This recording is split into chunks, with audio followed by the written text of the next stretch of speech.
there's a bigger campaign to push mental health awareness to let people know like, hey, this is a real thing. It is a problem. Um, I still think we should bring it back though, and I think if it cleans up the streets by putting these people away, okay, they shouldn't be Yeah, on the streets to begin with.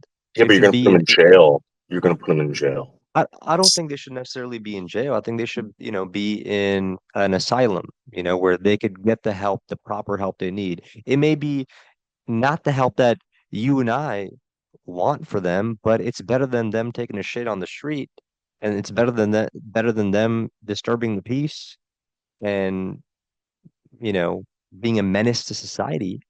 So maybe you're not aware, but there's people on YouTube who have mental illness, quote unquote mental illness. They're on disability.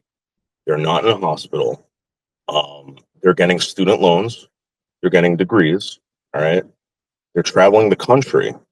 Hmm. Um, I was involved with a community where there were two individuals that traveled the country for 2 to 3 years on the taxpayer dime. They were getting, they had degrees, right? They were more educated than I was. One of them made a porno. One of them was making a porno with taxpayer dollars. You know what I mean? Um, it's like, why are these people roaming the country, right? They're not. I just see this being a very big problem. And you talk about putting them in asylums. What asylum? Where is there an asylum that we could put them in? It's like it Now doesn't.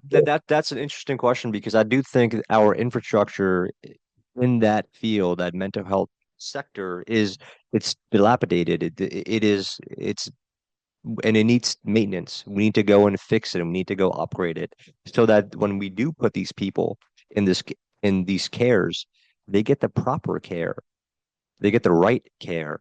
And I have a friend who works with homeless people a lot, and I've gotten involved with it many years ago, a little bit, just to see what it's like. And I would see him say, "Hey, so and so, here is the shelter. Please go there."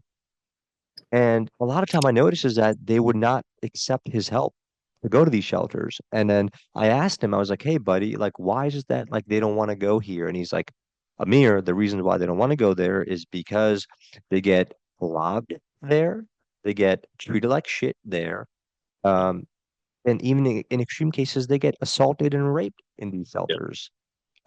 So that's why I think we do need to go in and do maintenance checks on these shelters to make sure that they're updated, um, and these people are getting the proper care.